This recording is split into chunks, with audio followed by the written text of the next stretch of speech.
Now today we have to discuss the electronic spectra of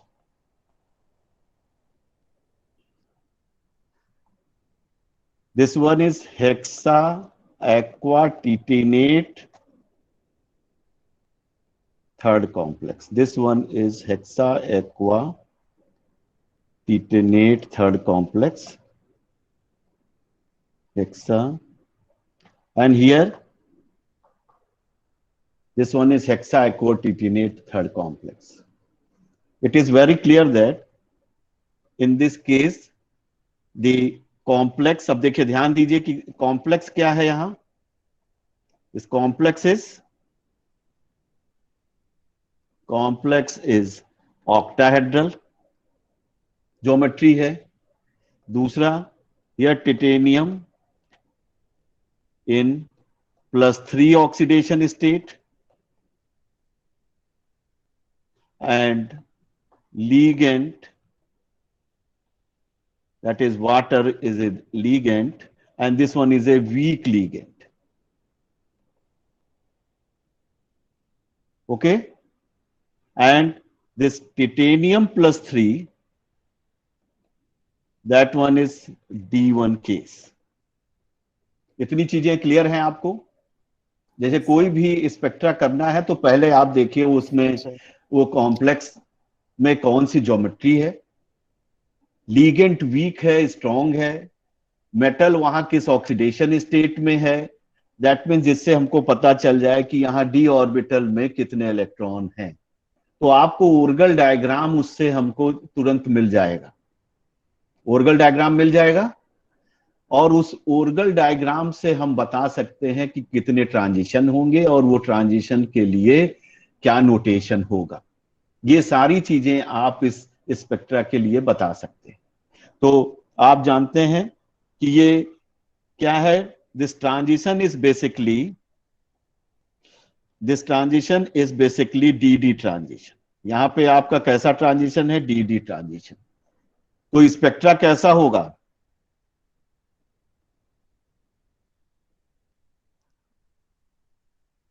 the लेपोर्टे forbidden होगा कि नहीं? लेपोर्टे forbidden होगा. Yes sir. दूसरा, यहां पे इसलिए इंटेंसिटी क्या होगी? Intensity of the band will be, दस intensity of the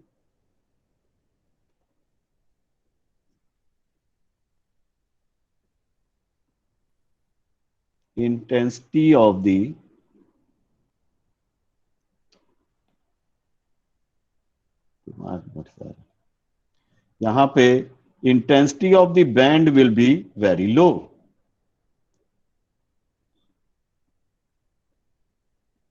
Of the band will be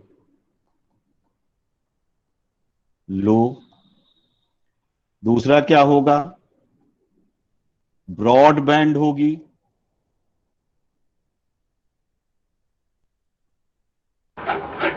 low intensity band होगी, ब्रॉड बैंड होगी. अंकिता, फिर क्या होगा? There is mainly one transition.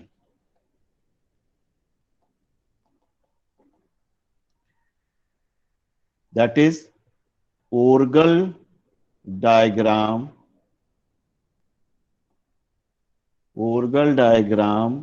For D1 octahedral. D1 octahedral जब रहेगा तो ट्रांजिशन क्या होगा? T2G2E. ये याद करिए या फिर निकाल लीजिए. ये हमने ओर्गल डायग्राम आपको पहले बताया है. तो इतनी चीजें आपके दिमाग में आनी चाहिए कि क्योंकि ये यहां क्या है? ट्रांजिशन मेटल कॉम्प्लेक्सेस है, यहां लीगेंट वीक है. वीक लीगेंट होगा तो क्या होगा?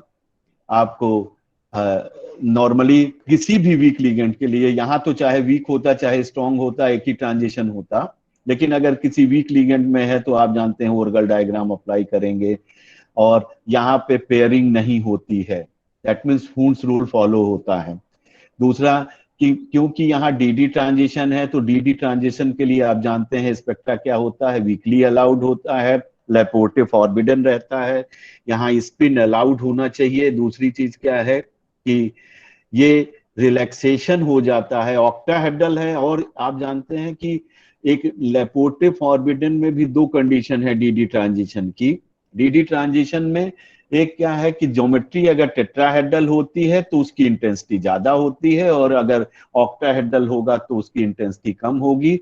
ऑक्टाहेड्रल है तो वो क्यों अलाउड होगा, वाइब्रोनिक कपलिंग के कारण अलाउड होगा, और टेट्राहेड्रल है तो वहां पे अलाउडनेस किसके कारण होती है, डी और पी की मिक्सिंग की, और जितनी ज्यादा डीपी की मिक्सिंग होती है उतनी ही ज्यादा अलाउडनेस होती जाएगी। दैट मीन्स जितना अलाउड होगा पीक की इंटेंसिटी ज्यादा होती जाएगी। तो ये आपने देखा कि यहां अगर D1 केस देखिए, D1 केस टेट्राहेड्रल ले लें और D1 केस ऑक्टाहेड्रल लेंगे, तो ये D1 ऑक्टाहेड्रल है तो नेचुरली इसकी पीक की इंटेंसिटी कम होगी, शार्पनेस कम होगी। लेकिन अगर कोई टेट्राहेड्रल D1 केस लिया होता तो उसकी इंटेंसिटी क्या होती, ज्यादा, क्योंकि वो डीपी मिक्सिंग के कारण उसकी अलाउडनेस ज्यादा रहती है। ये आप डिस्कस कर सकते हैं, कंपेयर कर सकते हैं कि D1 केस ऑक्टाहेड्रल और टेट्राहेड्रल दोनों के कैसे हम कंपेयर कर सकते हैं। ये एक हमने आपको हिंट दिया है कि इस तरह से आप कर सकते हैं। अब इसका स्पेक्ट्रा देखें तो आपने सारा स्पेक्ट्रा देखा है कि ये हेक्सा, एक चीज जानिए, जब भी आप स्पेक्ट्रा देखते हैं तो आपके दिमाग में क्या क्या चीजें आती हैं। जैसे अगर हम इसका स्पेक्ट्रा ले लें, तो इसका स्पेक्ट्रा लिया आपने, तो ये क्या हो गया, epsilon value, that means absorbance. यहां पे ये वैल्यू कितनी है, 5। और जब आप इसमें ये आता है आपका स्पेक्ट्रा, ये है आपका स्पेक्ट्रा। अब अगर हम इसको देखें कि ये पॉइंट लगभग इसका मैक्सिमा कहां आया, तो ये मैक्सिमा अगर हम इसको फ्रीक्वेंसी के रिस्पेक्ट में देखेंगे, that one is 20,000, this one is 20,000 wave number, this one is 20,000 wave number, and here this one is 10,000 wave number, or we can say that there is the, ये इधर ऊपर चला जाएगा आपको, और ये इस पॉइंट पे क्या हो गया आपका 30,000 wave number. Here is the frequency, there is a frequency, and this frequency is given in wave number, that mean centimetre inverse, या इसको आप क्या कह देते हैं, वेव नंबर। और अगर इसी का अपोजिट हम यहां देखें, ऊपर अगर हम इसको ये वेवलेंथ अगर दिखाना चाहें, तो ये वेवलेंथ कितनी है, लगभग ये कितने थाउजेंड पे है, 5,000, ये आपका आ गया wavelength, that one is given in angstrom. ये 5,000 हो गया, यहां 7,000 हो गया, और इधर आ जाइए, और इधर वेवलेंथ क्या होगी, कम होती जाएगी ना। Yes sir. ये क्या है, ऊपर हमने वेवलेंथ प्लॉट कर दी है और नीचे क्या प्लॉट कर दिया है, फ्रीक्वेंसी। और जब इसका स्पेक्ट्रा देखते हैं तो इसका maxima of this peaks, maxima will be found at 20,300 wave number. कितने पे आप लोगों ने देखा होगा कि इसका मैक्सिमा कितने पे आता है, 20,300 वेव नंबर। चाहे आप जेडी ली देखिएगा, चाहे जहां देखिएगा, जेडी ली देखिएगा तो आपको कितना पेज पे देखना होगा, 955 पेज पे आप देखेंगे तो आपको मिलेगा ये। तो अगर हम इसको पहला स्पेक्ट्रा देखते हैं तो ये क्या क्या इससे निकल रहा है। पहला क्या निकल रहा है कि there is broad peak. Peak क्या है, ब्रॉड है। दूसरा क्या है? अनसिमेट्रिकल है।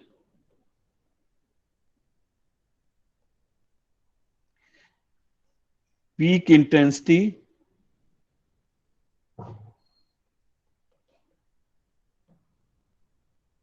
लो।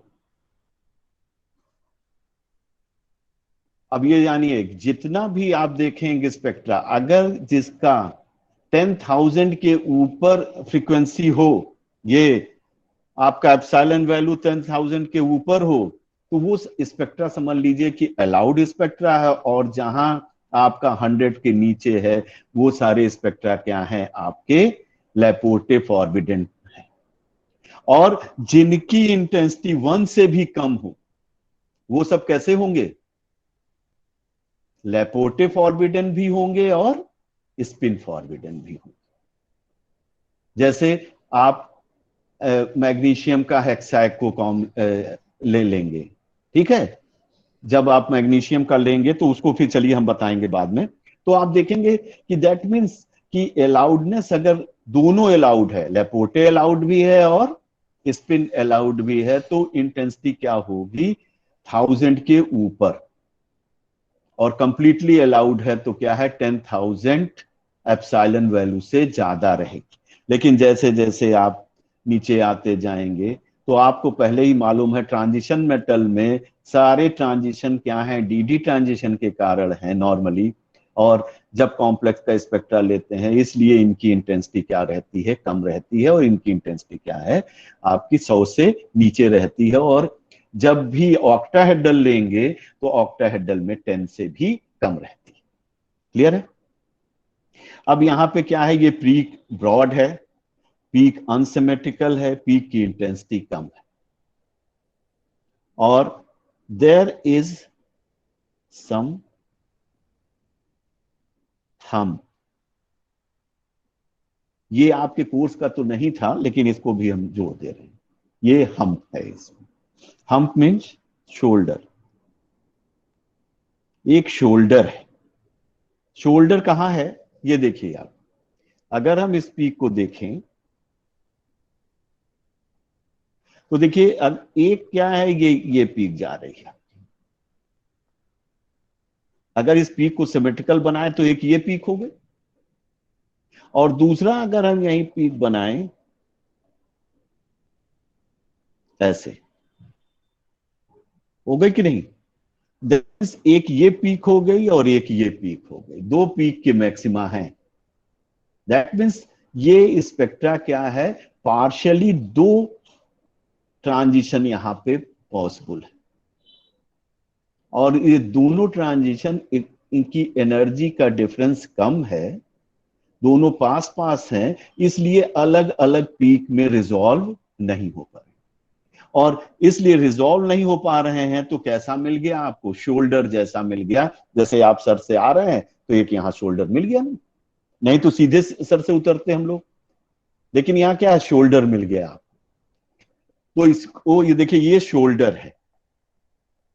इसका मतलब है कि दो पीक यहां पे हो जा रही हैं, और दोनों पीक आपस में मर्ज हैं, इसलिए क्या है? ये शोल्डर की तरह दिख रहा है। अब पहले का हम आंसर देना चाहें कि पहले का आंसर क्या होगा? अगर पहले का आंसर हम लोग दें तो पहले का क्या आंसर हुआ?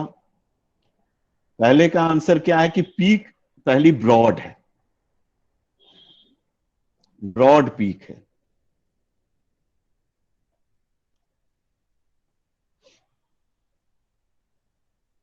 ब्रॉड ब्रॉड पीक है। इसको क्यों है ब्रॉड? आप जानते ही हैं कि ट्रांजिशन मेटल में जब कोई भी ट्रांजिशन मेटल का स्पेक्ट्रा लेंगे तो ये किसके कारण है? वाइब्रोनिकली अलाउड है। ये वाइब्रोनिकली अलाउड है।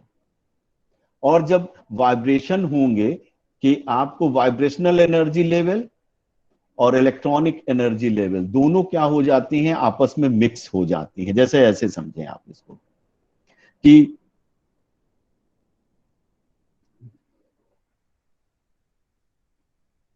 अब देखिए, कि जैसे वाइब्रेशन होगा, जैसे वाइब्रेशन होगा तो क्या होगा कि आपको यहां एक इलेक्ट्रॉनिक एनर्जी लेवल और एक इलेक्ट्रॉनिक एनर्जी में number of vibrational energy level है। ये आपकी ग्राउंड स्टेट है और ये क्या है, एक्साइटेड स्टेट है।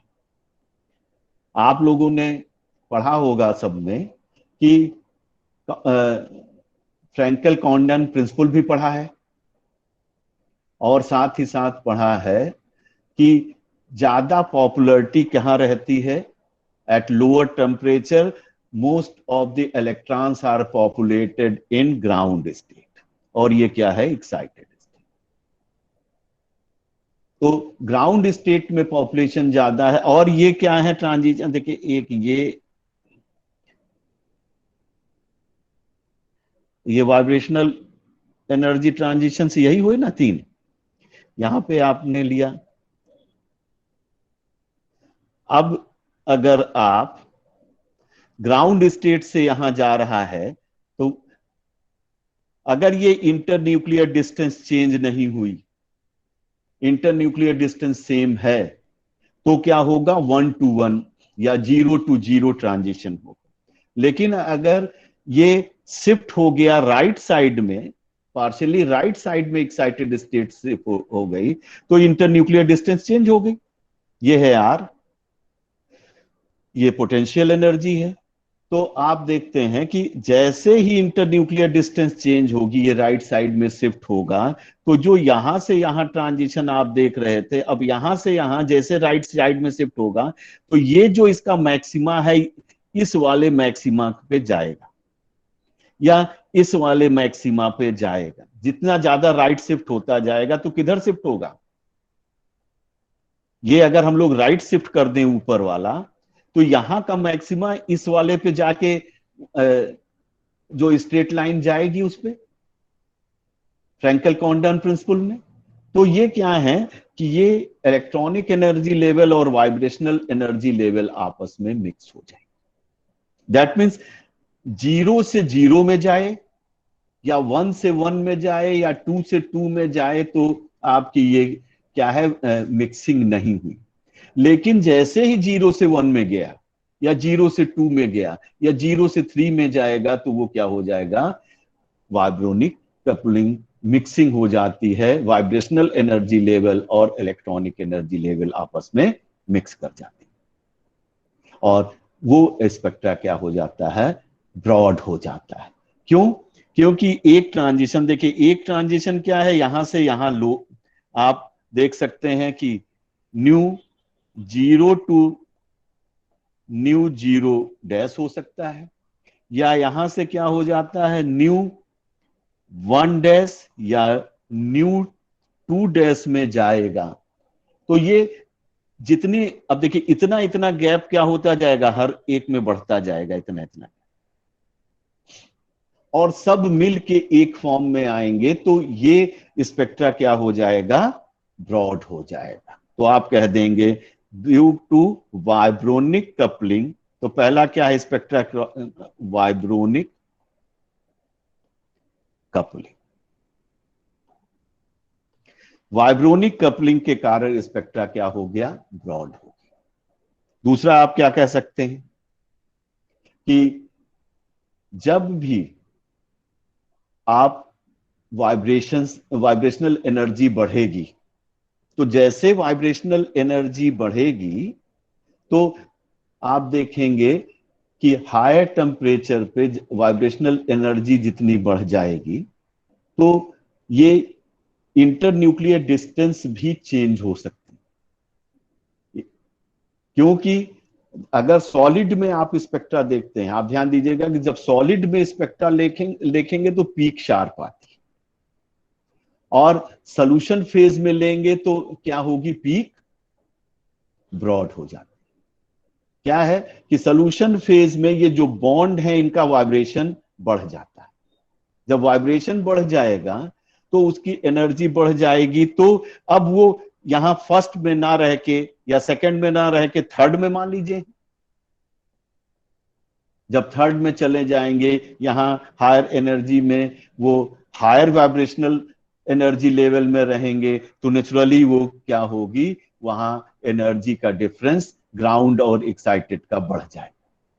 और जब ग्राउंड और एक्साइटेड का डिफरेंस बढ़ जाएगा तो सारा फर्स्ट, दैट मीन्स जो अलाउडनेस है, ग्राउंड से ग्राउंड में अगर केवल गया तो क्या होगा, पीक शार्प होंगी। लेकिन ग्राउंड से first excited, second excited, third excited, इसके लिए कोई रूल नहीं है।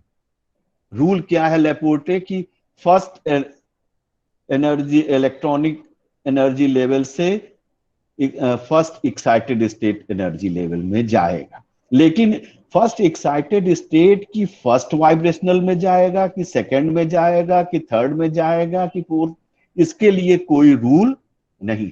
तो उसकी पॉसिबिलिटी फर्स्ट में भी जाने की है एक्साइटेड स्टेट के, या सेकंड में भी, या थर्ड में।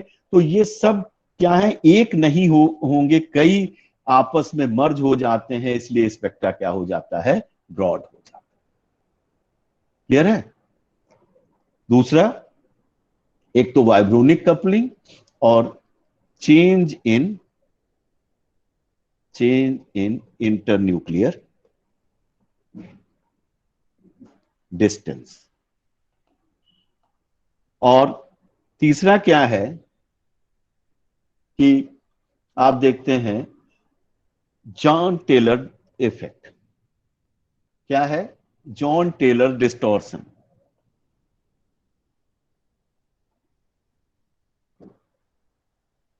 John Teller distortion, Jahn Teller distortion आपके कोर्स में नहीं है, लेकिन हम इसको फिर आपको बाद में बताएंगे, आज केवल समझाने भर का बता देते हैं।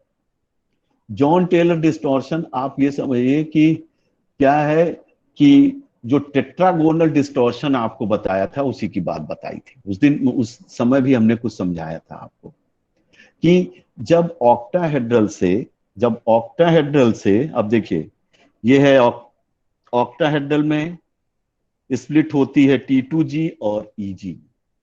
ये हो गया EG और ये T2G। ये T2G और EG में स्प्लिट करते हैं। और आप जानते हैं कि EG में कौन कौन सी एनर्जी लेवल है, DX2 माइनस Y2 और DZ। मेनली यही डायरेक्टली कोइंसाइड करती हैं, किससे डायरेक्टली कोइंसाइड करती हैं, ये किससे कर रही हैं कोइंसाइड, लीगेंड से।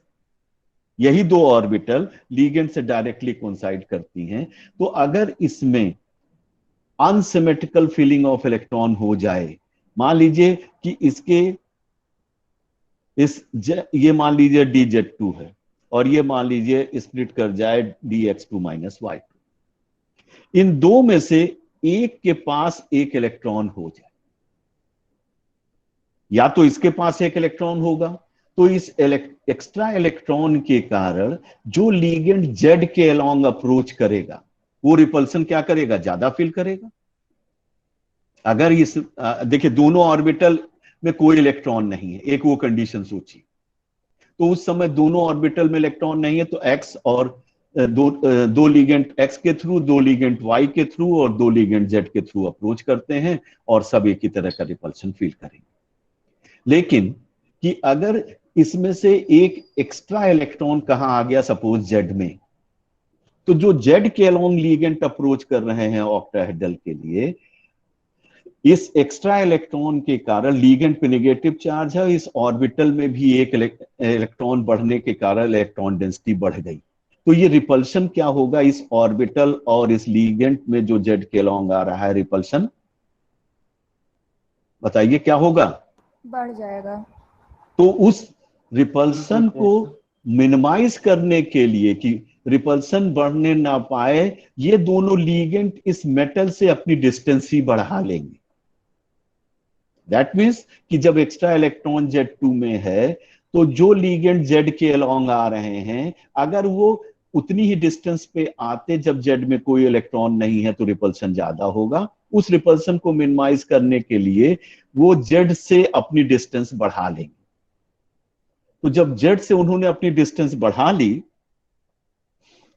तो ये आपने जेड से इन्होंने अपनी डिस्टेंस बढ़ा ली, तो जेड से अपनी डिस्टेंस जो बढ़ा ली इन्होंने, ये एक्स है, ये एक्स है, ये मान लीजिए वाई है, और ये है सपोज जेड। तो ये जेड से आने वाले इलेक्ट्रॉन अपनी जेड से डिस्टेंस बढ़ा के और ज्यादा डिस्टेंस पे चलेगा। जब ज्यादा डिस्टेंस पे, तो ये इलेक्ट्रॉन, ये जो लीगेंड यहां है एक्स और वाई पे, इनकी डिस्टेंस क्या हो गई इन लीगेंड के कंपैरिजन में? ये बॉन्ड क्या हो गया? वीक। हाँ, या बॉन्ड लेंथ, क्या बॉन्ड लेंथ के रिस्पेक्ट में कहें तो लार्ज हो गया। ये बॉन्ड क्या हो गया? बड़ा हो गया। हाँ, लार्ज हो गया। और ये सारे बॉन्ड क्या हो गए? शॉर्ट। इनके कंपैरिजन में या आप कह देंगे शॉर्ट हुए नहीं, इसके कंपैरिजन में, लार्ज के कंपैरिजन में ये बॉन्ड क्या है? शॉर्ट। तो यहां 4 बॉन्ड क्या हो गए? शॉर्ट। और 2 बॉन्ड क्या हो गए? लार्ज। ठीक है। तो इस तरह से जब एक्स्ट्रा इलेक्ट्रॉन जेड में आएगा, तो अब ये ज्योमेट्री क्या हो गई? रेगुलर नहीं रहेगी, डिस्टॉर्ट कर गई। अगर डिस्टॉर्ट ना करती तो रिपल्सन क्या होता? ज्यादा होता। ना, अगर डिस्टॉर्ट ना करती, अपनी डिस्टेंस ये दोनों जेड ना बढ़ाते, तो क्या होता? इतनी ही डिस्टेंस पे रहते जितने एक्स वाई पे हैं, तो रिपल्सन क्या होता? ज्यादा होता। यस सर, रिपल्सन ज्यादा होता तो उसकी एनर्जी कम होती, एनर्जी कम होती तो स्टेबिलिटी कम होती। तो इसीलिए ये जो डिस्टॉर्टेड ज्योमेट्री की एनर्जी कंपैरेटिवली क्या हो गई? कम हो गई। किसके कंपैरिजन में? अगर डिस्टॉर्ट ना हो, रेगुलर ज्योमेट्री, ऑक्टाहेड्रल ज्योमेट्री होती, सारे बॉन्ड बराबर होते, तो वहां एनर्जी ज्यादा होती। और जब डिस्टॉर्ट कर गया तो डिस्टेंस बढ़ गई, तो distorted geometry have somewhat more stability in comparison to regular geometry. ऐसा हो। हाँ, तो ये उल्टा रीजन है। हम लोग हमेशा पढ़ते हैं कि जो रेगुलर ज्योमेट्री होती है उसकी सिमेट्री ज्यादा होती है। तो लेकिन ये भी हम आपको हमेशा बताते हैं कि symmetry is not necessary condition. Necessary condition क्या है? एनर्जी। एनर्जी ज्यादा इंपॉर्टेंट। तो आप देखते हैं कि अगर रेगुलर ज्योमेट्री बनती तो एनर्जी ज्यादा होती, और जो डिस्टॉर्टेड ज्योमेट्री बनी उसकी एनर्जी क्या हो गई? कम हो गई। इसलिए डिस्टॉर्टेड वाला मोर स्टेबल होगा। तो ये क्या हो गया? More stable. More stable in comparison to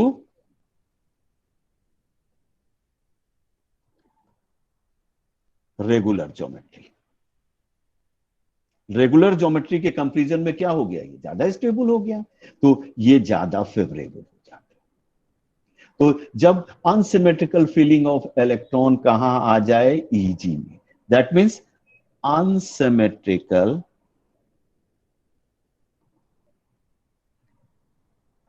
feeling of electrons in eg set.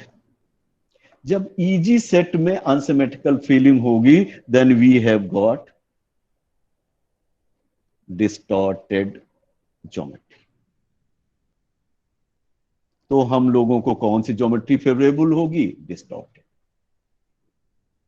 Clear है? तो अनसिमेट्रिकल फीलिंग, अब देखो कहने का मतलब क्या है, अब इस डिस्टॉर्शन को समझें कि ये D1 केस है, D2 है, D3 है, D4 है, D5 है, D6 है, D7 है, D8 है, और D9 और D10। अब देखिए, ये हम ऑक्टाहेड्रल ले रहे हैं, octahedral weak case, weak field ले रहे हैं। तो जब ऑक्टाहेड्रल वीक फील्ड लेंगे तो T2G1 Eg0 आएगा, T2G2 Eg0 आएगा, T2G3 Eg0 आएगा, और यहां पे क्या? T2G3 एंड Eg1 आएगा कि नहीं? Yes sir, yes sir. Ground state की बात हो रही है। और ये T2G3 और Eg2, T2G3 होगा कि 4 4 Eg2 T2G 5 Eg2 और T2G6 Eg2 और T2G6 Eg3 और T2G6 Eg4। अब ध्यान दीजिए, पहले यहां पे क्या है, अनसिमेट्रिकल फीलिंग कहां है, T2G में। तो T2G ऑर्बिटल डायरेक्टली लिगेंड से कोइंसाइड नहीं करती है ऑक्टाहेड्रल में, इसलिए यहां अनसिमेट्रिकल फीलिंग हुई, तो ये बहुत इंपॉर्टेंट नहीं। समझ गए? आप कहेंगे कि अनसिमेट्रिकल फीलिंग तो T2G में भी है, तो थ्योरेटिकली हम लोगों को मिलता है कि यहां अनसिमेट्रिकल फीलिंग T2G में होगी। तो दो तरह के सेट हैं, दो में X का कंट्रीब्यूशन है और एक में केवल XY का कंट्रीब्यूशन है। दो में Z का कंट्रीब्यूशन है और एक में केवल और केवल किसका कंट्रीब्यूशन है, XY का। तो क्या ऐसा हो सकता है कि जिसमें Z का कंट्रीब्यूशन है उस वाले में जाएगा तो अलग तरह की ज्योमेट्री होगी। तो अभी आप क्योंकि हमको जल्दी में बताना है, तो आप ये जान लीजिए कि अनसिमेट्रिकल फीलिंग T2G में है तो डिस्टॉर्शन निग्लेजिबल है, होगा, लेकिन वो क्या होगा, निग्लेजिबल होगा। क्यों? क्योंकि आप जानते हैं T2G डायरेक्टली लिगेंड से कोइंसाइड नहीं करती, इसलिए वहां इलेक्ट्रॉन डेंसिटी थोड़ी कम ज्यादा रहेगी, तो उस लिगेंड की ज्योमेट्री पे बहुत इफेक्ट नहीं पड़ता। लेकिन क्योंकि Eg सेट की ऑर्बिटल और लिगेंड एकदम एक दूसरे के सामने आते, इसमें अगर इलेक्ट्रॉन डेंसिटी अनसिमेट्रिकल होगी तो वहां डिस्टॉर्शन होगा। तो अनसिमेट्रिकल क्या है कि देखिए, इस Eg में किसी में एक में इलेक्ट्रॉन होगा, तो जिसमें होगा वो ज्यादा रिपल्सन फील करेगा, तो उसके अलोंग आने वाले लिगेंड अपनी डिस्टेंस बढ़ा लेंगे। तो अगर Z में ये एक्स्ट्रा इलेक्ट्रॉन है तो Z वाले लिगेंड बढ़ाएंगे, तो इसको कहते हैं टेट्रागोनल एलोंगेशन। और वही इलेक्ट्रॉन अगर X2 - Y2 में आएगा तो ये 4 लिगेंड उससे अपनी डिस्टेंस बढ़ाएंगे और Z2 वालों की डिस्टेंस कम हो जाएगी, तो उसको कह देते हैं टेट्रागोनल कंप्रेशन, जो आपको टेट्रागोनल ज्योमेट्री में हमने ज्योमेट्री बताई थी। तो वहां हमने ये भी बताया था कि टेट्रागोनल कंप्रेशन और टेट्रागोनल एलोंगेशन दोनों की पॉसिबिलिटी है, लेकिन फेवरेबल कौन सा है, ज्यादा केसेस में कौन मिलता है, एलोंगेशन। क्यों? क्योंकि वहां 2 बॉन्ड बड़े हैं और 4 बॉन्ड छोटे हैं। एनर्जेटिकली 4 छोटे बॉन्ड होना ज्यादा फेवरेबल है 2 बॉन्ड बड़े बॉन्ड के कंपैरिजन में। लेकिन अगर हम टेट्रागोनल कंप्रेशन की बात करेंगे तो 4 बॉन्ड बड़े हैं और 2 ही बॉन्ड छोटे हैं, तो ये एनर्जेटिकली फेवरेबल नहीं होगा। इसलिए ज्यादातर केसेस में क्या हो जाता है, एलोंगेशन होगा। तो ये केस क्या हो गया, डिस्टॉर्शन का केस हो गया। ये केस क्या हो गया, डिस्टॉर्शन का केस हो गया। अगर अब वहां Eg में 2 इलेक्ट्रॉन हो गए, अब देखिए ये केस, यहां Eg में 2 इलेक्ट्रॉन, अब दोनों इलेक्ट्रॉन क्या होंगे, एक किस में भर गया, एक आपका भर जाएगा, एक किसमें भर जाए, किसमें भर जाए, तो ये क्या हो गया है, दोनों ऑर्बिटल एक ही तरह के रिपल्सन फील करेंगी, तो यहां डिस्टॉर्शन नहीं, यहां डिस्टॉर्शन नहीं होगा। क्यों? क्योंकि यहां Eg सेट क्या हो गया, सिमेट्रिकली फिल हो गया। क्लियर है? जहां अनसिमेट्रिकल फिलिंग हुई तो Eg में कितनी ऑर्बिटल हैं, 2। इन 2 ऑर्बिटल में क्या है, एक में है एक में नहीं है, तो एक ये अनसिमेट्री हुई। अब दूसरी क्या है, दोनों में एक एक है, तो ये क्या हुआ, सिमेट्रिकल। और तीसरी नेक्स्ट कंडीशन क्या हो गई, Eg3 हो जाए, Eg3 हो जाएगा तो एक में 2 होगा और एक में एक होगा, तो अनसिमेट्रिकल हो जाएगा कि नहीं, yes, हो जाएगा सर। हाँ, तो जिसमें 2 होगा एक वाले से ज्यादा रिपल्सन करेगा। तो ये वाला केस और ये वाला केस, ये दोनों क्या होंगे, डिस्टॉर्शन दिखाएंगे। ठीक है, यस सर। और इसके अलावा डिस्टॉर्शन, ये वीक फील्ड की बात करें, लेकिन अगर स्ट्रॉन्ग फील्ड में यहीं आ जाएं हम, अब स्ट्रॉन्ग फील्ड की बात करें, स्ट्रॉन्ग फील्ड में तो स्ट्रॉन्ग फील्ड में तो यही हुआ। स्ट्रॉन्ग फील्ड में यहां क्या हो जाएगा, इस केस में ये हो जाएगा T2G4 EG0 हो जाएगा कि नहीं, बताइए। Yes strong sir. Field case में पेयरिंग हो जाएगी। हाँ, नीचे ही पेयरिंग हो जाएगी। तो अनसिमेट्रिकल फीलिंग हुई तो, लेकिन कहां हुई, T2G। T2G। तो इसमें उतना इंपॉर्टेंट नहीं है। T2G5 EG0 ये भी अनसिमेट्रिकल फीलिंग तो हुई, लेकिन कहां हुई, EG सेट में, EG2 सेट में। नेक्स्ट में T2G6, यहां कोई भी अनसिमेट्रिकल फीलिंग नहीं है, ना T2G में ना ही EG में। EG। अब ये नेक्स्ट केस आया स्ट्रॉन्ग का T2G6 EG1 आया कि नहीं, यस सर। 7 वाला, ध्यान रखिएगा, ये क्या है, 7 वाला, D7। तो ये D7 क्या है, यहां अब EG में अनसिमेट्रिकल फीलिंग हो गई, तो ये क्या हो जाएगा, डिस्टॉर्शन केस। डिस्टॉर्टेड।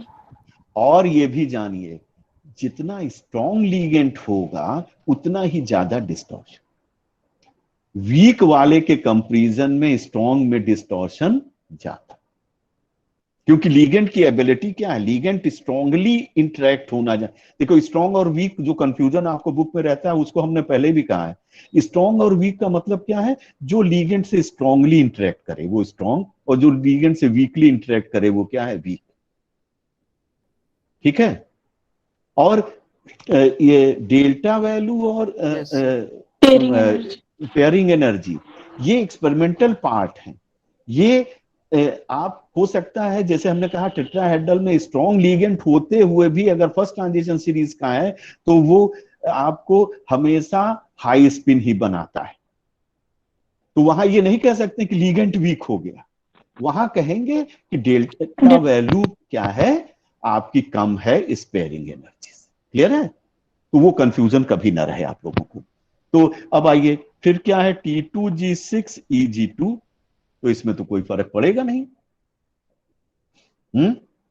फिर नेक्स्ट फिर क्या आया T2G6 EG3। क्लियर है, तो अब आपको क्लियर हो जाएगा है? तो ये जो डिस्टॉर्शन की बात होती, लेकिन ये अब ध्यान दीजिए कि ये जो अभी हमने बताया है केवल ग्राउंड स्टेट का बताया, किसका बताया है, ग्राउंड स्टेट। लेकिन अगर यही D1 केस में there is by means of absorption of photon the electron excitation, अब देखिए यहां पे, यहां ना करें, यहां पे क्या करें कि अब चलिए आगे दिखाते हैं। ये है आपका हेक्साक्वोटिटिनेट, क्या है, ग्राउंड स्टेट। ये है आपका ये T2G1 EG0, ये ग्राउंड स्टेट। और आपने इलेक्ट्रोमैग्नेटिक रेडिएशन पास किया, there is a transition takes place and that transition takes place from here to sorry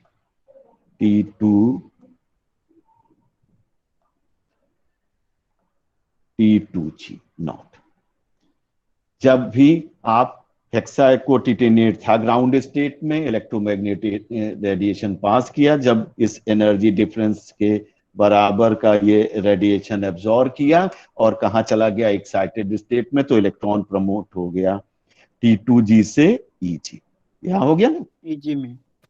अब यहां देखिए, एक्साइटेड स्टेट में फीलिंग कैसी हो गई, EG1, और एक्साइटेड स्टेट में अनसिमेट्रिकल फीलिंग हो गई।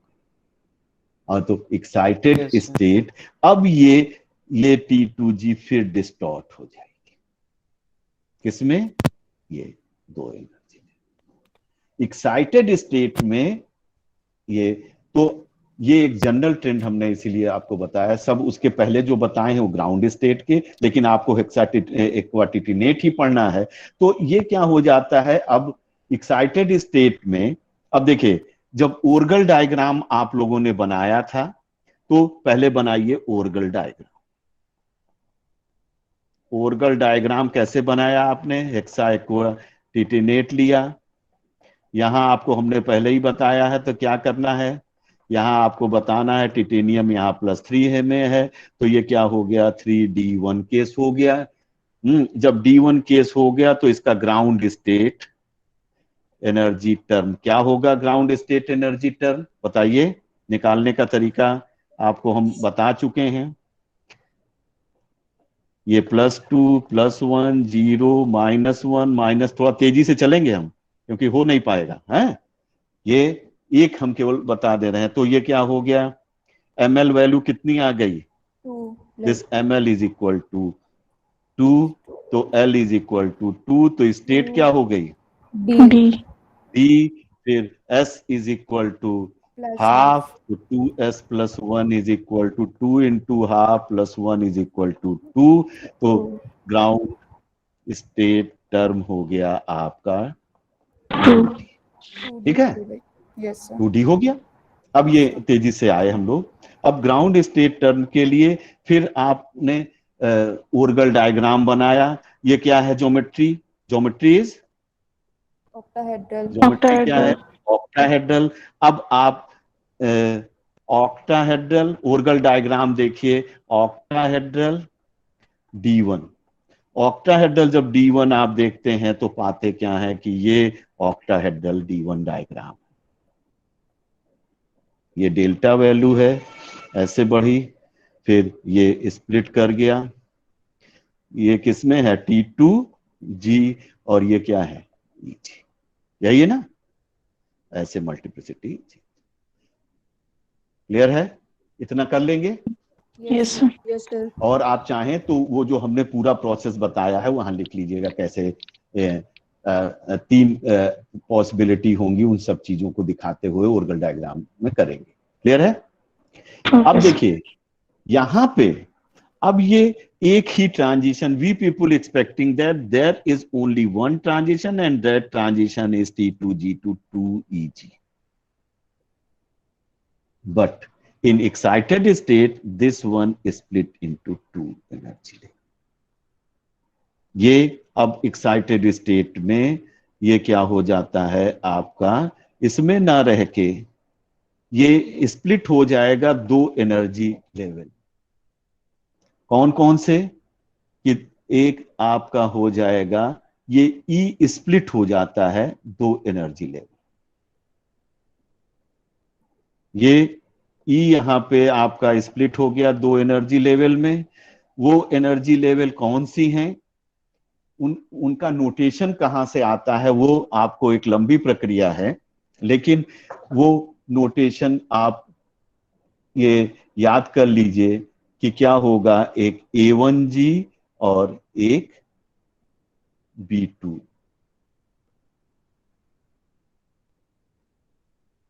जी, एक A1G और दूसरा क्या है?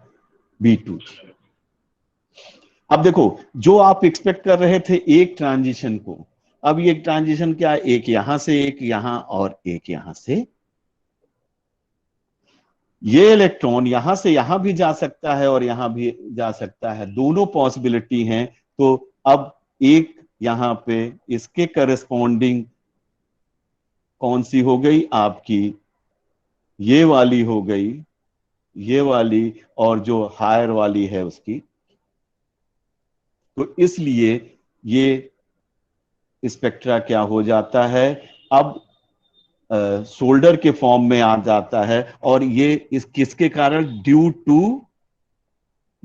To Jahn Taylor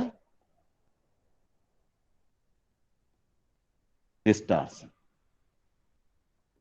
John Teller distortion के कारण यहां पीक क्या हो जाती है, 2 पीक में कन्वर्ट हो जाती है। क्लियर है? ये पीक कितने में कन्वर्ट हो जा रही है? 2 पीक में, और ये शोल्डर के फॉर्म में आने लगती है, इसलिए स्पेक्ट्रा क्या हो जाता है, ब्रॉड हो जाता है। अब broad spectra due to Jahn Teller and 2 peaks merge together and they comes in the form of shoulder। तो ये है स्पेक्ट्रा। अब आइए इसका कलर देखिए। इसका कलर देखें आप, कलर कैसा है। देखिए आपको कलर के लिए हम अगर कहें तो ये कलर कॉम्प्लीमेंट्री कलर्स होते हैं। जानते हैं कि जो भी एब्जॉर्ब होगा, एक रफ साइकिल हम, अरे अब सॉरी,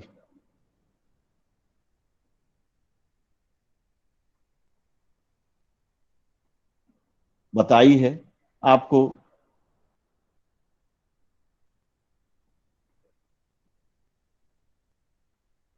कि ये जो रेंज एब्जॉर्ब करेगा वो कैसा कलर दिखेगा, इसकी तरह। ठीक है, जो आपकी ये रेंज एब्जॉर्ब करेगा वो कैसा दिखेगा, आपको ऑरेंज दिखे। जो आपका ग्रीन रेंज एब्जॉर्ब करेगा वो कैसा दिखेगा, रेड दिखेगा। ये कॉम्प्लीमेंट्री कलर की बात कही जाती है। ठीक है, लेकिन अब ये ध्यान दीजिए, अगर किसी ने ये पूरी रेंज एब्जॉर्ब की सपोज, तो उसका कॉम्प्लीमेंट्री कलर कैसा दिखेगा, इन सब का मिक्स दिखेगा। वाइट। ठीक है, तो ये इसके अनुसार ये कॉम्प्लीमेंट्री कलर की बात कही। अब मान लीजिए आपने यहां स्टार्ट किया, ये स्टार्ट किया हम लोगों ने 20,000 से, मान लीजिए कहां गया भाई, 20,000 से, ये रुकिए ब्लू करते हैं।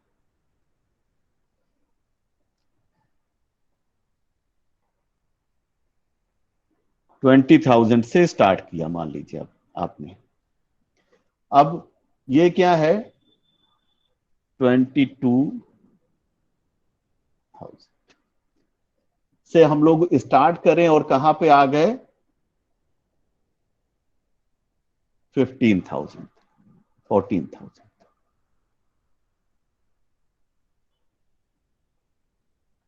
अब इसके करस्पॉन्डिंग, अब देखिए आप जानते हैं 22,000 से लेके अगर एब्जॉर्ब करे कितना,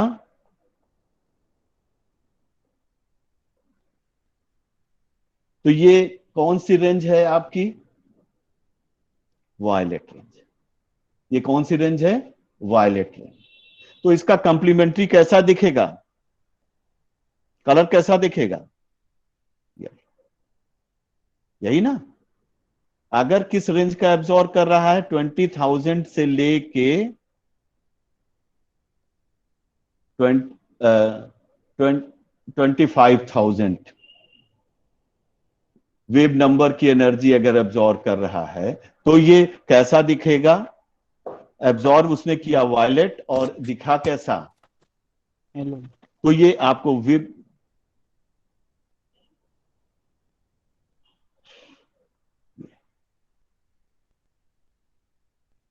ठीक है, ये है रेंज यहां से लेके, या आप कह दें 14,000 से लेके 25,000 तक की रेंज है। और ये एब्जॉर्ब कहां कर रहा है,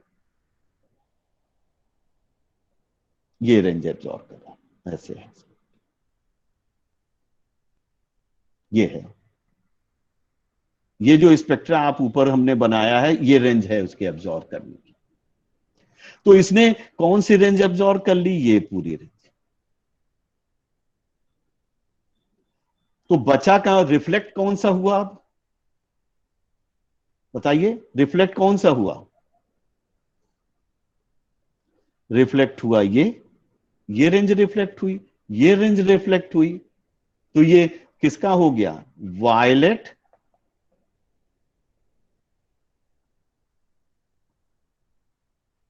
वायलेट हो गई, और क्या हो गई, ऑरेंज प्लस रेड। तो ये क्या, कैसा कलर दिखता है, वायलेट रेड का।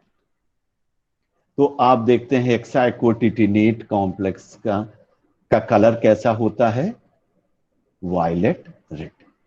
क्यों, क्योंकि वो कौन सी रेंज एब्जॉर्ब कर रहा है, इस ब्लू से लेके पूरी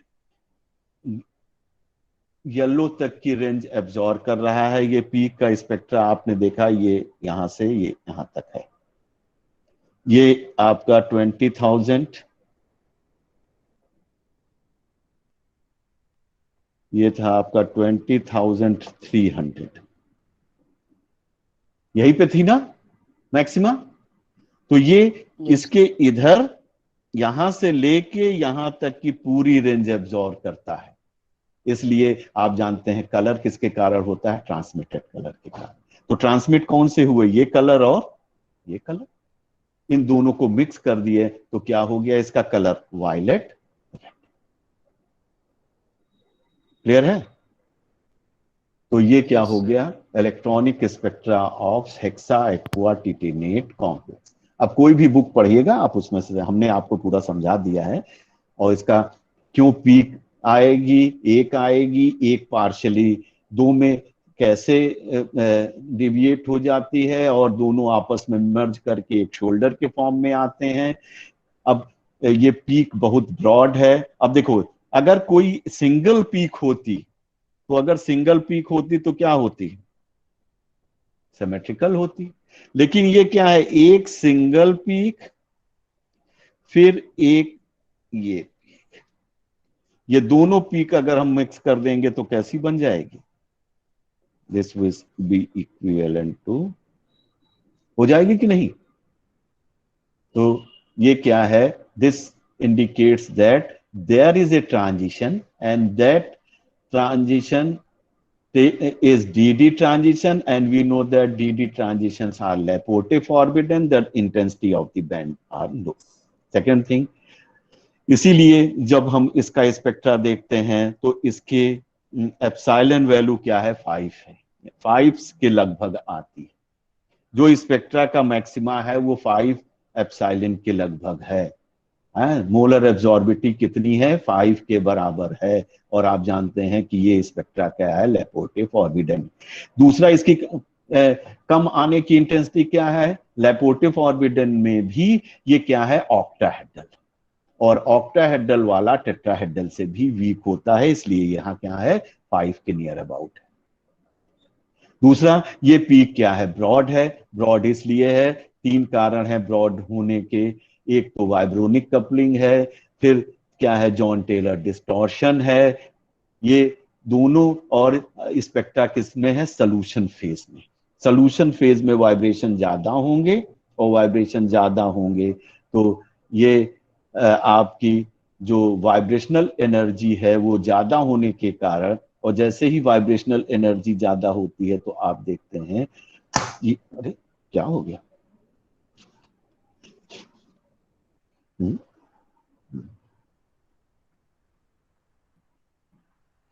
वाइब्रेशनल एनर्जी ज्यादा होने के कारण आपको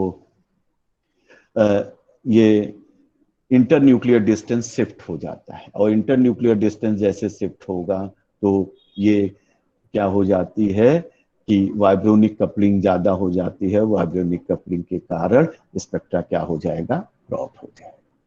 और यहाँ एक ट्रांजिशन हम एक्सपेक्ट करते हैं, लेकिन एक्साइटेड स्टेट में क्या है कि ये 2 में स्प्लिट कर जाता है, और ये जॉन टेलर डिस्टॉर्शन के कारण, इसलिए ये स्पेक्ट्रा और ब्रॉड हो जाता है। और पीक भी क्या है, सिंगल पीक ना होके 2 पीक आपस में मर्ज हो जाती हैं, तो ये पीक सिमेट्रिकल ना होके ये पीक क्या हो जाती है, आपकी थंब या शोल्डर के फॉर्म में आने लगती है। This one is the electronic spectra of hexaaquatitanate complexes.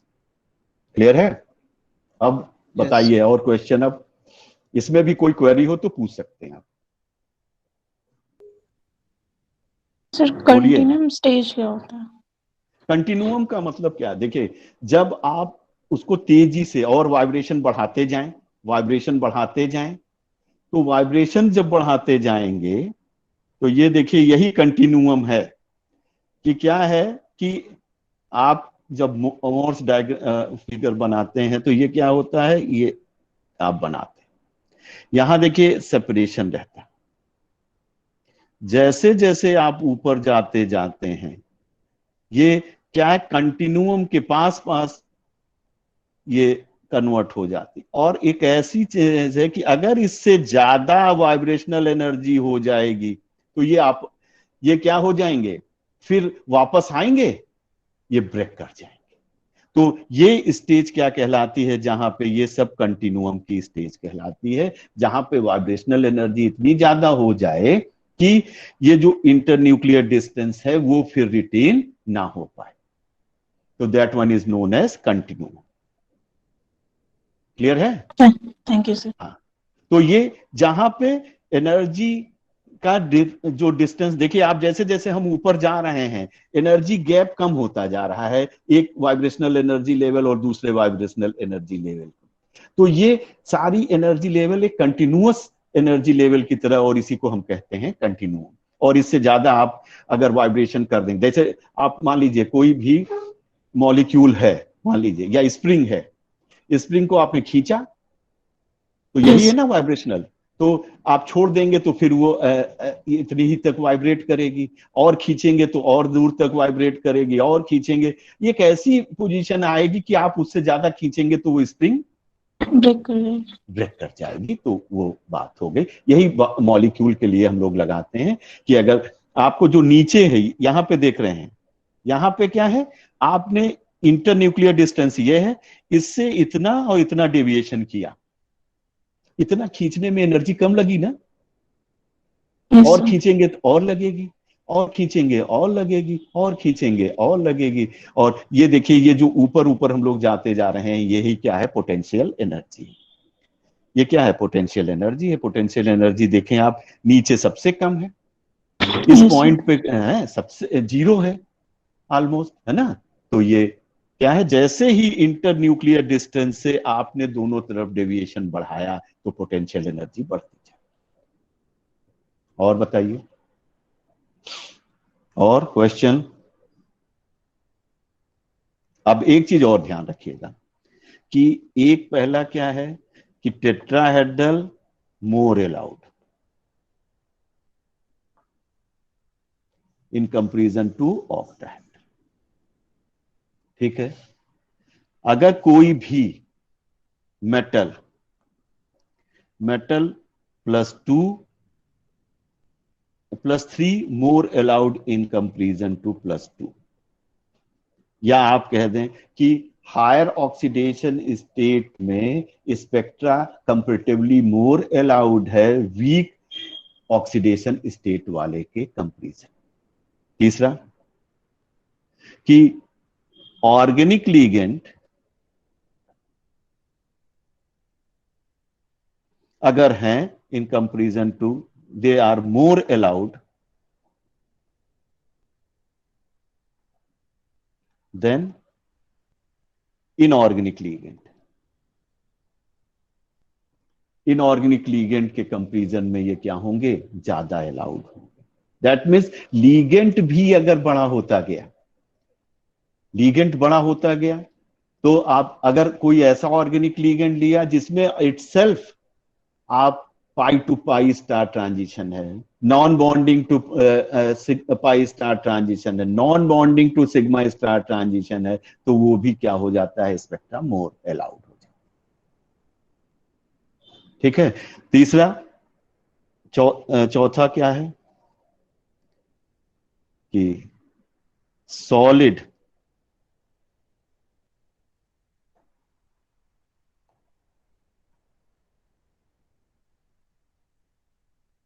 have more intensity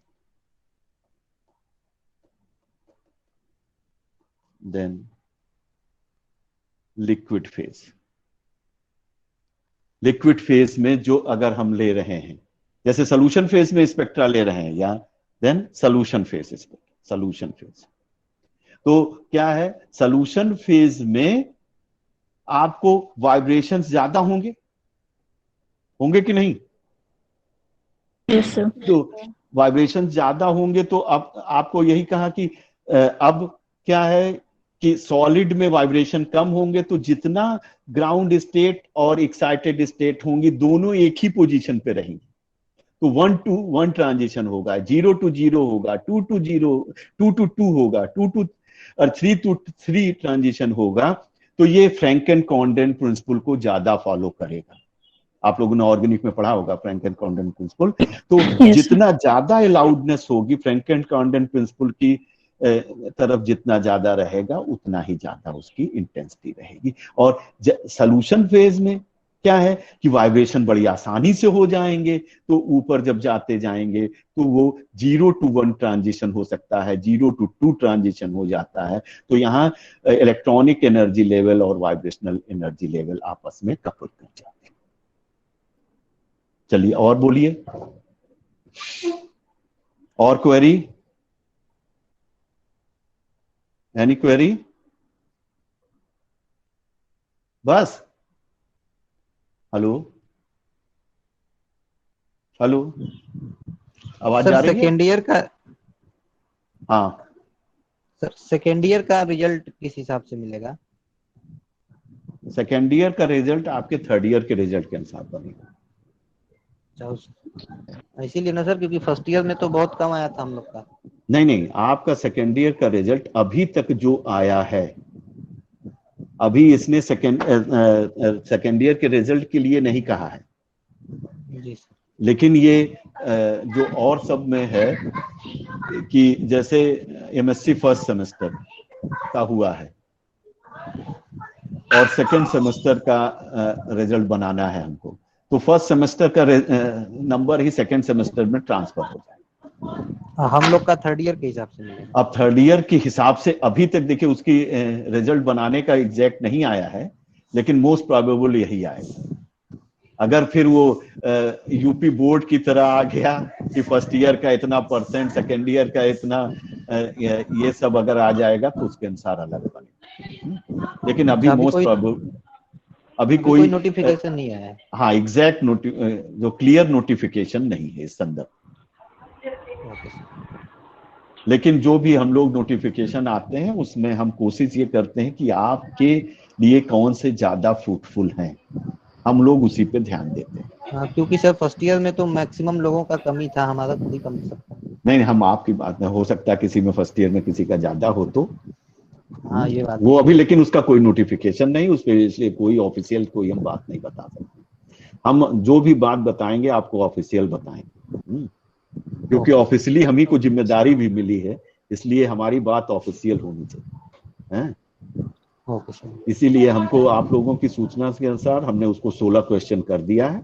बस आप लोग अपना 16 क्वेश्चन, छोटे वाले भी सुन। हाँ गुलफाम, आवाज बहुत, हाँ किसकी आवाज आ रही है पीछे से? तुम्हारे घर से कि और किसी की? लड़ाई हो रही है? बच्चे सब लड़ रहे हैं? नहीं, किसी के यहाँ से आ रही है तुम्हारे? तो सभी लोग वैसे भाई बहन सब लड़ते रहते हैं, ऐसे कोई बात नहीं, लड़ते भी रहना चाहिए। और कोई क्वेश्चन बोलिए।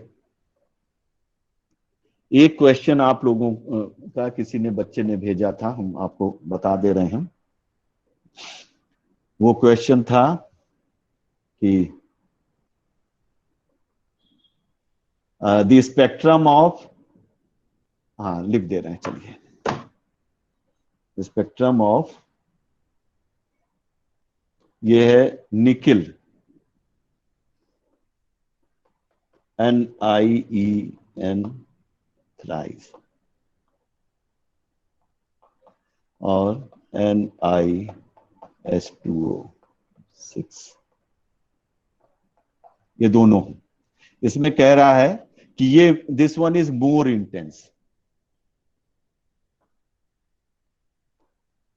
मोर इंटेंस है। क्यों है? Because here ligand is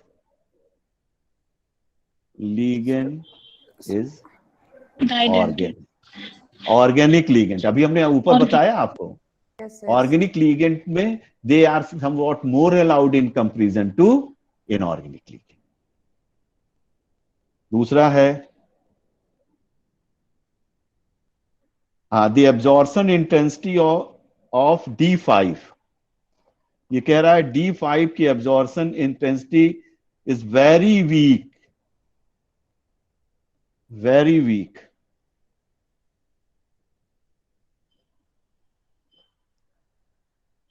In high spin. तो आप क्या कहेंगे? एक तो डी ट्रांजिशन है इलेक्ट्रोड फॉरबिडन। और दूसरा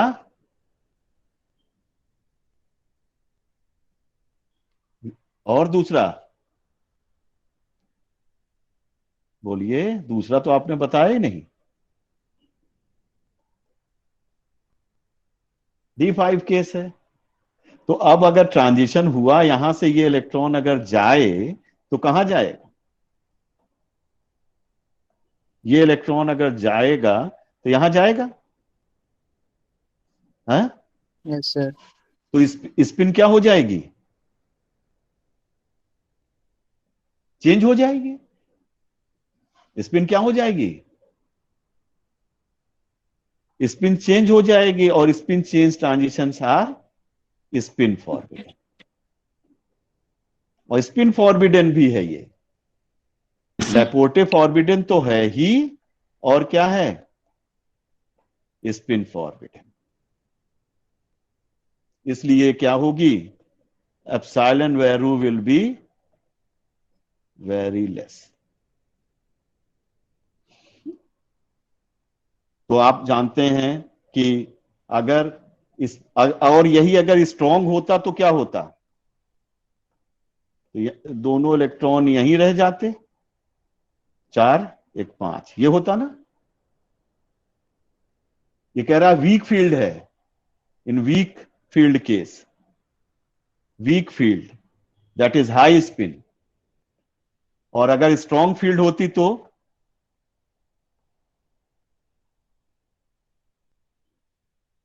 स्ट्रांग फील्ड होती तो आपको बताया है ओर्गल डायग्राम क्या हो जाता। अच्छा, ओर्गल डायग्राम D5 नहीं बताया। तो अब देखिए, अगर मान लीजिए ये यहां जाता है तो कैसा होगा? ये इलेक्ट्रॉन देखिए, यहां दो तरह के इलेक्ट्रॉन है, एक ये है और एक ऐसे वाले, है कि नहीं? यहां नीचे देखिए, इसमें से अब कोई भी इलेक्ट्रॉन ऊपर जाएगा तो कहीं स्पिन चेंज होगी? नहीं। बताइए। तो ये ट्रांजिशन क्या होगा? अलाउड हो जाए। हाई स्पिन में स्पिन फॉरबिडन, लेकिन लो स्पिन में क्या है? स्पिन कोई चेंज करने की जरूरत नहीं। ये इलेक्ट्रॉन चला गया यहां, सॉरी, ये या ये इलेक्ट्रॉन चला गया यहां, कोई फर्क पड़ेगा स्पिन में? कोई नो स्पिन चेंज नहीं होगी। स्पिन हमने आपको बताया है कि in the there should no change in the spin during the transition. That means the delta S is equal to G. तो आप यहां इसका निकालिए, तो इसमें भी 2s+1 क्या आएगा? दोनों केस में सेम आएगा। दोनों केस में ग्राउंड और excited, ground and excited both they same हो जाएंगे, बोथ में सेम होंगे, इसलिए क्या हो जाएगा? स्पिन अलाउड हो जाएगा। But this one is not spin allowed. Spin not allowed या स्पिन फॉरबिडन, जो भी आप कहना चाहें उसको कह सकते हैं। क्लियर है? और बताइए।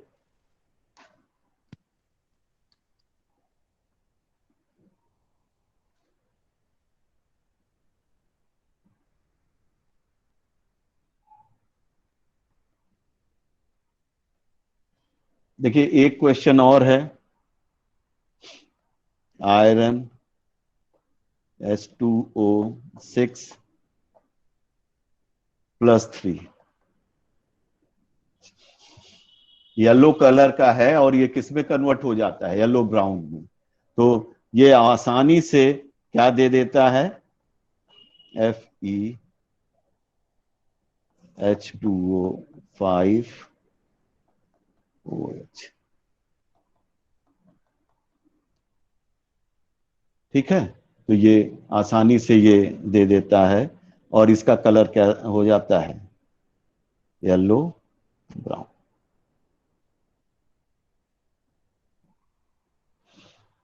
और कोई क्वेश्चन बताइए। हेलो, तो बंद किया जाए। सर MnO4 माइनस अच्छा, NCrO4 माइनस एक मिनट, 2R हाँ बोलिए। हाँ, O4 minus MnO4 minus, CrO4 2 minus. मतलब आपको, आप इंटेंसली कलर्ड यहाँ क्यों? सुनिए, आपको ये जान लीजिए कि यही क्या है, ये चार्ज ट्रांसफर स्पेक्ट्रा है। इसी का हमने कहा कि आपके कोर्स में नहीं है, लेकिन इसका हम बना के भेजेंगे। यहाँ पे देखिए Mn किस ऑक्सीडेशन स्टेट में है, +7। क्रोमियम किस ऑक्सीडेशन में है, +6। और जब +6 Mn+6 तो यहाँ D क्या हो जाएगा, D0 केस। ये भी क्या हो जाएगा, D0 केस। दैट मीन्स यहाँ कोई ट्रांजिशन, डी ट्रांजिशन पॉसिबल नहीं है। But they very intense colour,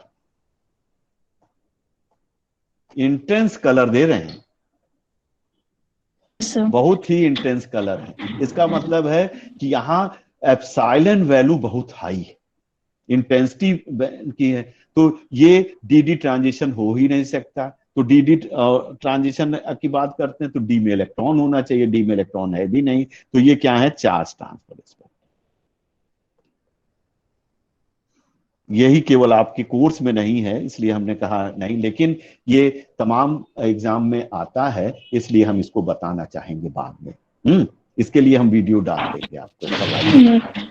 अच्छा देखिए, इसमें ये देखिए कि Mn में कोई है नहीं, ऑक्साइड क्या है, ये ऑक्साइड आयन है। तो ऑक्साइड आयन इस मेटल को क्या करता है, या ऑक्साइड आयन इस क्रोमियम मेटल और ये Mn को, दोनों को हमने M जनरल लिख दिया है कि दोनों को अपना इलेक्ट्रॉन डोनेट करता है। तो वो इलेक्ट्रॉन कहाँ आया, और इस स्पेक्ट्रा को कहते हैं ligand to metal charge transfer, ligand to metal charge transfer spectra. Ligand से इलेक्ट्रॉन कहां प्रमोट हुआ, देखिए मेटल के पास अगर कोई इलेक्ट्रॉन होता तो आप सोचते कि मेटल टू लीगेंड हो सकता है। मेटल के पास है ही नहीं इलेक्ट्रॉन हायर एनर्जी में। यहाँ मेनली आप जानते हैं ट्रांजिशन मेटल में कौन सी ऑर्बिटल मेनली कंट्रीब्यूट करती है बॉन्डिंग में, सेकंड डी ऑर्बिटल। इसीलिए ना, डी ऑर्बिटल के हैं सेकंड तो डी ऑर्बिटल करेगी, पी के हैं तो पी करेगी, एस के हैं तो एस करेगी, है ना। तो जिस ब्लॉक का एलिमेंट होता है वो उसी ऑर्बिटल का कंट्रीब्यूशन बॉन्डिंग में सबसे ज्यादा रहता है, ये जनरल है। तो यहाँ डी ऑर्बिटल में कोई इलेक्ट्रॉन है ही नहीं, तो ये तो किसी को डोनेट किया नहीं जा सकता। और इसका इंटेंस कलर है, और ये केवल किसके कारण है, ligand to metal charge transfer spectrum. तो ये जहां पे आपको कुछ ना समझ में आए, बाय द वे अगर आए, तो मेटल के पास अगर 0 इलेक्ट्रॉन है तो समझिए लीगेंड टू मेटल है, और अगर हाई इंटेंसिटी है, शार्प कलर है। अब यहीं पे Mn के नीचे क्या है,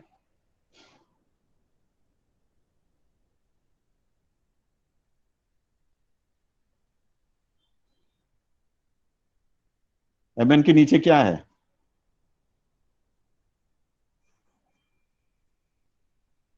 हम्म, अरे भाई,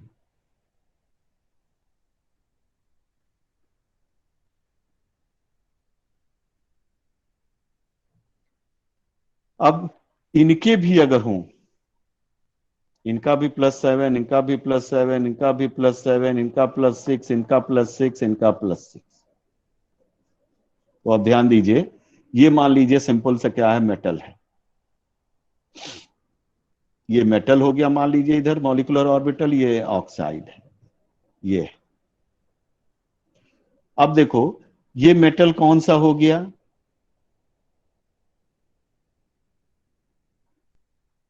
अगर हम इसको Mn की ही बात करें, +7, Mn+7 है, तो उसके नीचे क्या है, टेक्नीशियम है।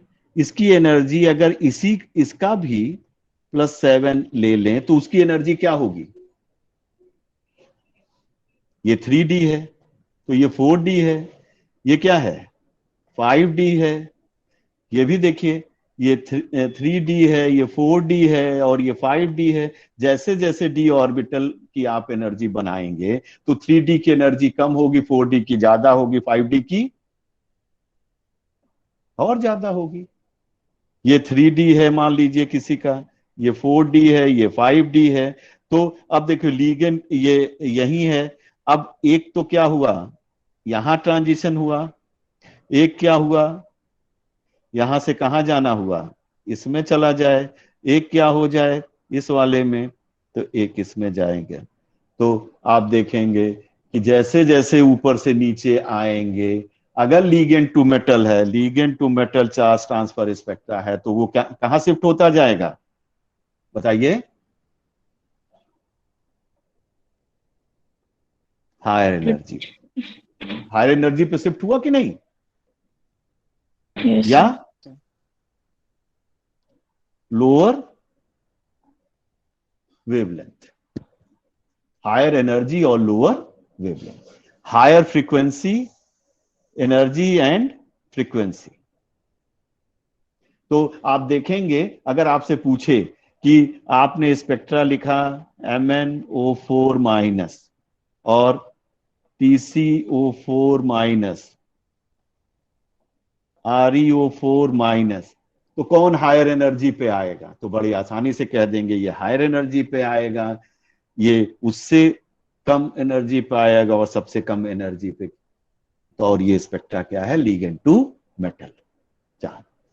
क्योंकि जब भी ट्रांजिशन होगा नीचे से ऊपर ही जाता है तो इस लीगेंड की एनर्जी यहां होगी, तो ये वैकेंट है, ये वैकेंट है, इसकी डी ऑर्बिटल तो यहां जाएगा, यहां एनर्जी गैप कम है तो ये लोअर एनर्जी पे हुआ, इससे ज्यादा हो जाएगा 4D वाले में, 5D वाले में उससे ज्यादा हो जाएगा।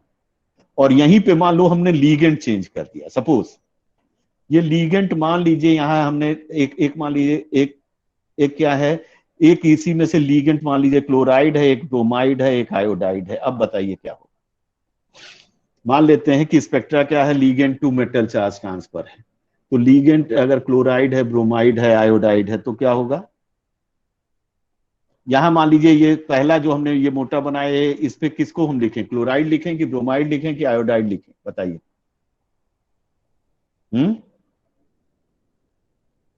Iodide. क्लोराइड। हाँ सबसे ऊपर, वेरी गुड, सबसे ऊपर आयोडाइड और सबसे नीचे क्लोराइड। क्यों कि आप जानते हैं जैसे जैसे इलेक्ट्रोनेगेटिविटी बढ़ेगी, इतना हम बताए हैं क्लास में आप लोगों को तब भी, है ना, जैसे जैसे इलेक्ट्रोनेगेटिविटी बढ़ेगी एनर्जी क्या होती जाएगी,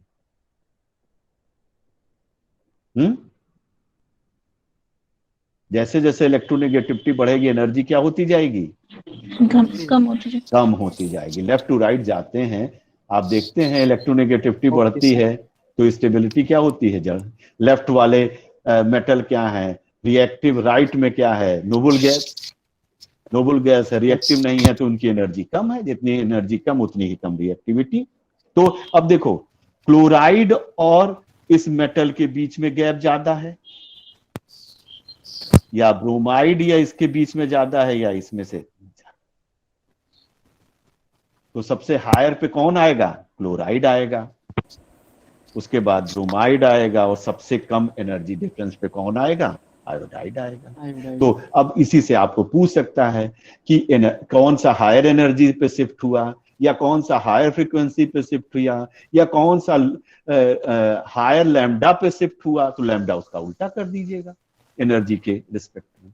तो इस तरह के कोई भी क्वेश्चन पूछे जा सकते हैं। तो वहां ध्यान दीजिएगा कि एक चीज जानिएगा कि अगर लीगेंड चेंज कर रहा है तो क्या पड़ रहा है, अगर मेटल चेंज कर रहा है, यहां देखिए हमने मेटल चेंज किया है, ठीक है, यहां लीगेंड चेंज किया है, तो आप देखिए कि लीगेंड चेंज करने पे एनर्जी के गैप बढ़ रहा है मेटल या इससे, या कम हो रहा है, इन सब चीजों का आपको ध्यान देना पड़ेगा। तो आप बड़ी आसानी से कर, अच्छा हाँ एक चीज और कह दें कि यहां मान लीजिए कोई मेटल +2 में है और आ गया +3 में, हायर ऑक्सीडेशन स्टेट में आया, तो क्या हुआ, ये मेटल मान लीजिए +2 में और +3 में, उसकी एनर्जी और कम हो जाएगी कि नहीं, अच्छा। हाँ, तो अब लीगेंड से इसमें जाना हुआ, ये आसान है कि ये आसान है? M3 में। तो इससे हो जाएगा। क्लियर है? यस। तो ये सारी चीजों का इंपैक्ट आपको देखना पड़ेगा। या तो मेटल का ऑक्सीडेशन स्टेट चेंज कर रहा है तो क्या इंपैक्ट पड़ रहा है, मेटल की पोजीशन डी ऑर्बिटल में चेंज कर रहा है तो क्या इंपैक्ट, या लीगेंड चेंज कर रहा है तो क्या फर्क पड़ रहा है। अच्छा हाँ, एक लीगेंड मान लीजिए एल्कीन है और एक क्या हो गया आपको, कंजुगेटेड डाइईन हो गया।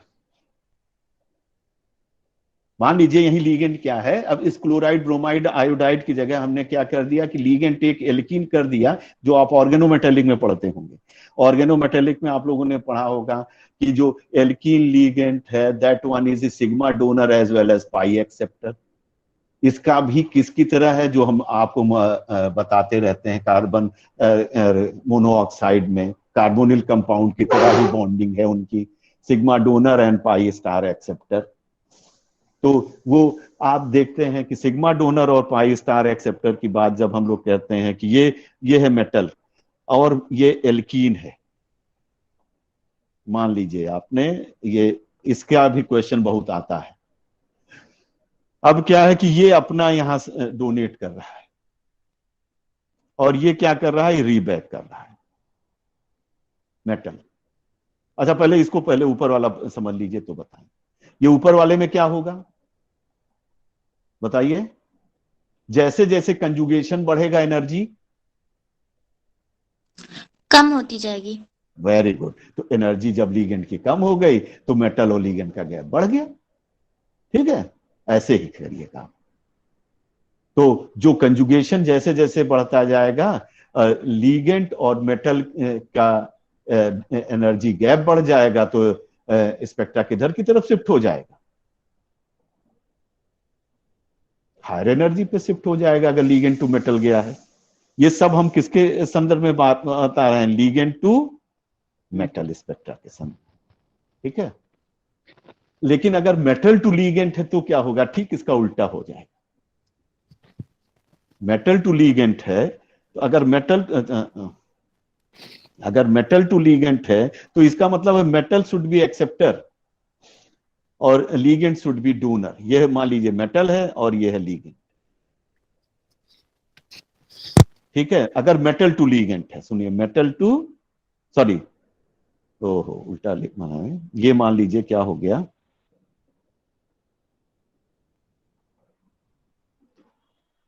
ये क्या हो गया, ये मेटल है और ये लीगेंट। अगर स्पेक्ट्रा क्या है, मेटल टू लीगेंट, तो क्या होगा। अब ध्यान दीजिए कि मेटल यहां +2 में है और मेटल +3 में है, तो +3 वाले की एनर्जी और कम हो गई ना। तो Yes, sir.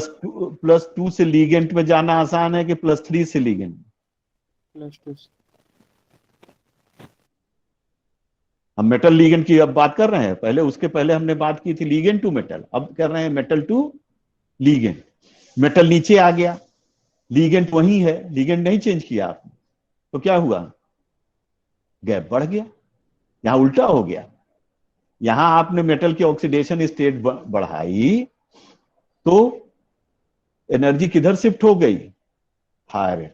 क्यों कि यहां मेटल से लीगेंट में जा रहा है, और जब मेटल भरी हुई होगी तो अगर मेटल से लीगेंट में होगा तो नेचुरली मेटल की एनर्जी कम हो गई, तो लीगेंट की एनर्जी से गैप क्या हो गया, ज्यादा।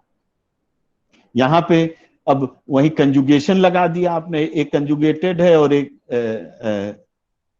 नॉन कंजुगेटेड, सॉरी एक कंजुगेटेड एल्कीन है, एक ये हो गई। अब क्या हो जाएगा, मान लीजिए ये ऊपर वाली एल्कीन है, नीचे वाली कंजुगेटेड है, तो एक ही मेटल है, तो कंजुगेशन वाले से एनर्जी गैप क्या हो गया, कम। तो ये आपको अब ये अभी हम नहीं बता पाए हैं कि कौन सा स्पेक्ट्रा कहां लीगेंट टू मेटल होगा, कहां मेटल टू लीगेंट होगा, लेकिन आप वो एक लंबा पार्ट है ना, इसलिए केवल हम ये आपको केवल यहीं पे डायरेक्ट बताने की कोशिश कर रहे हैं। अब इसी तरह से यहां पे देखिए, आपने ऑर्गेनोमेटेलिक में पढ़ा होगा कि अगर यहां से इसने अपना इलेक्ट्रॉन डोनेट किया मेटल को, तो ये जैसे ही, अगर मान लीजिए इसको हम भूल जाएं, मान लीजिए पाई भूल ही जाते हैं, अभी पाई भूल जाते हैं, अभी पाई भूल गए, केवल सिग्मा की बात करें, तो क्या हुआ, ये इसने अपना इलेक्ट्रॉन डोनेट किया, तो ये डबल बॉन्ड किस में कन्वर्ट हो गया, सिंगल बॉन्ड, हुआ कि नहीं, डबल बॉन्ड टूटेगा यस तभी ना। सर। Yes. तो अब सिंगल बॉन्ड में टूट गया, तो बॉन्ड लेंथ क्या हो गई, इंक्रीज हो गई। सीसी की बॉन्ड लेंथ इंक्रीज हो गई, है ना। दूसरा क्या हो गया, bond angle,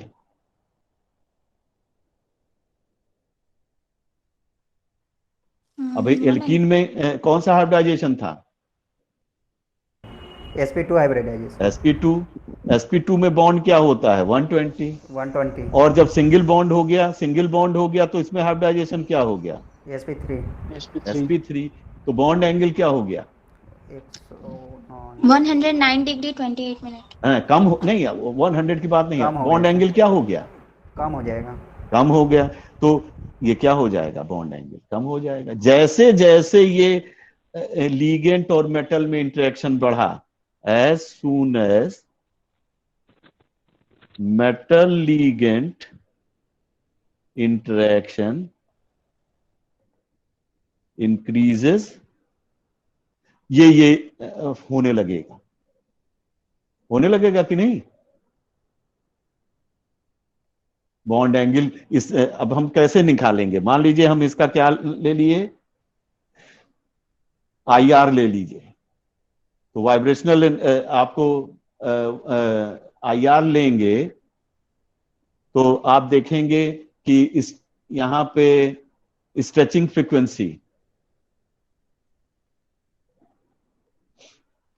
frequency of carbon carbon double bond क्या हो जाएगी, मैक्सिमम। डिक्रीज कर जाएगी कि नहीं।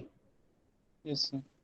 हाँ, तो ये stretching frequency decrease in carbon carbon double bond indicates that there is a transfer of electron density, pi electron density from ligand to metal. एक एविडेंस हुआ कि नहीं।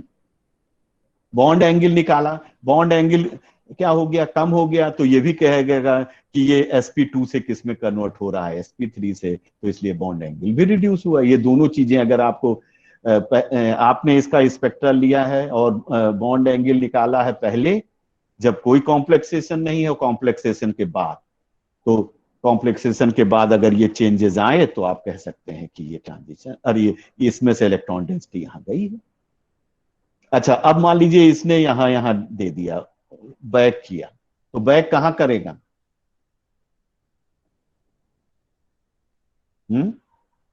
पाई स्टार कहां करेगा,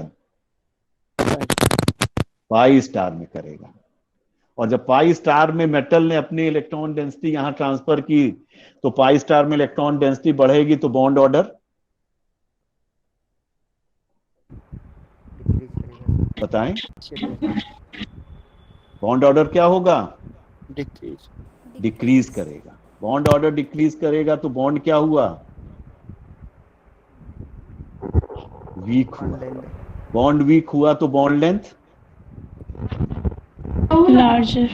लार्ज हुई, स्ट्रेचिंग फ्रीक्वेंसी लोअर डाउन हुई, lower down. हाँ, ये सारे चेंजेस आते जाएंगे। इसी तरह के क्वेश्चन पूछे जाते हैं बच्चों, है ना।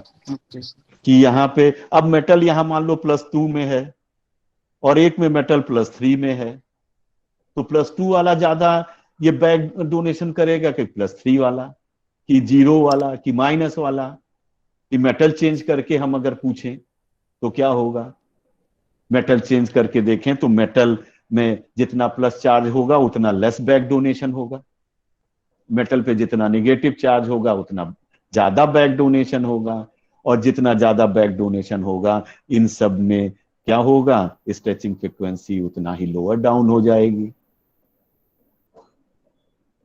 ठीक है। Yes, sir. अब मेटल यहाँ पे मेटल 3D सीरीज का है कि मेटल 4D सीरीज का है कि 5D सीरीज का है, सब कुछ वही है, चार्ज भी वही है। मेटल हमने चेंज किया तो आप जानते हैं जितना बड़ा डी ऑर्बिटल होगा उतना ही ज्यादा लिगेंड के पास जाएगा, उतना ही ज्यादा इंटरेक्शन करेगा, उतना ज्यादा बैक डोनेशन करेगा, उतना ज्यादा एक्सेप्टेंस करेगा। तो आप ये सब चीजें फिर इस रिस्पेक्ट में पढ़ेंगे तो कोई भी कंपटीशन निकालना बहुत आसान। आप ध्यान ये दीजिए कि मेटल में क्या चेंज हो रहा है या लिगेंड में क्या चेंज हो रहा है। मेटल की ऑक्सीडेशन चेंज हो रही है तो उसकी एनर्जी में क्या अंतर आएगा, मेटल की डी ऑर्बिटल चेंज हो रही तो उसकी एनर्जी में क्या आएगा।